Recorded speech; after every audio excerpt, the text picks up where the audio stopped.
I wanted to ask about, there was your appearance on Pod Save America. There was a discussion of Fox's crime coverage. And one line has prompted some criticism from people. It was soft on crime consequences. What even is that?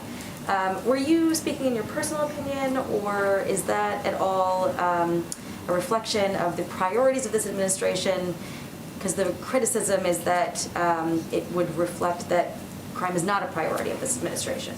Well, I encourage anyone to listen to the full context of the interview and the conversation. What I was speaking to was a chyron on Fox News, since you raised it, which suggested this administration is soft on crime with no basis, given we have had many conversations and back and forth with you and your colleagues about the prioritization of the president to ensure that we are working as close partners with leaders, whether it is Mayor Adams, who he's going to spend the day with on Thursday, or others in the country. And the facts speak for themselves. This is what I was talking about in the interview for the full context. In the American Rescue Plan, there was additional funding to support local cops programs, something that every single Republican voted against. I said in that interview that I know they don't like it when we call that out. I'm going to keep calling that out because that's a fact. Also, President Biden has proposed a significant increase in funding for local cops programs in his budget, more than the prior president.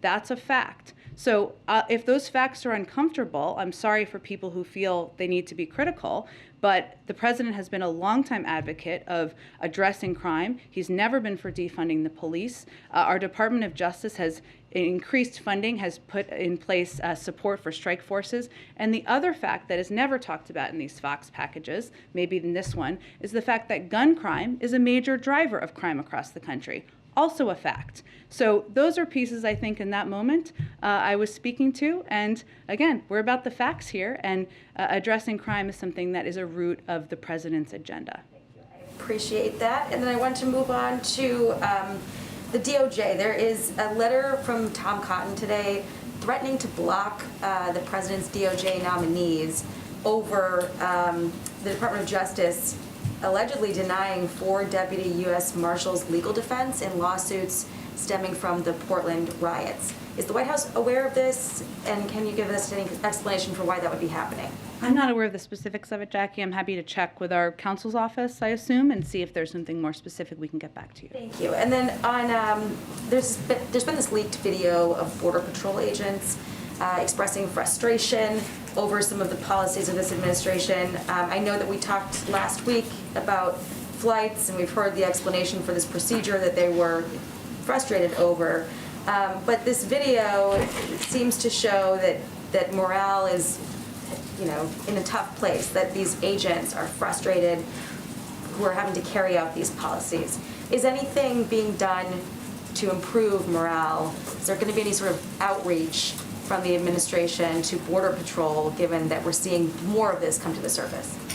I haven't watched in detail the video. I will note that I think it was the migrant flights video. Is that the one that was, or is it different? It's a different video. Okay. I didn't want to speak to the wrong thing. Of course, the role that Border Patrol agents play in ensuring security and safety at our borders is something that there's great value for in this administration. I would point you to the Department of Homeland Security, who oversees, of course, the Border Patrol agents, and can see if there's any more specific programs that are underway. Go ahead, Jeff. Thanks. And then Jeff. Go. A follow to Kelly's question about trying to quantify the pool of potential Supreme Court nominees. Yeah. A White House official told us late Friday that the reporting in some outlets that there were 3 primary contenders, that was incorrect. I wonder then, for our reporting, would it be more accurate to say a dozen, dozens plural, women under consideration? I understand your efforts. I appreciate them. I value them. But I can tell you that the president feels very strongly about ensuring we're protecting the process. What I was getting at with Kelly a little bit, but let me be a little more clear, is that the number of bios and information that the president has been reviewing was greater than the 3.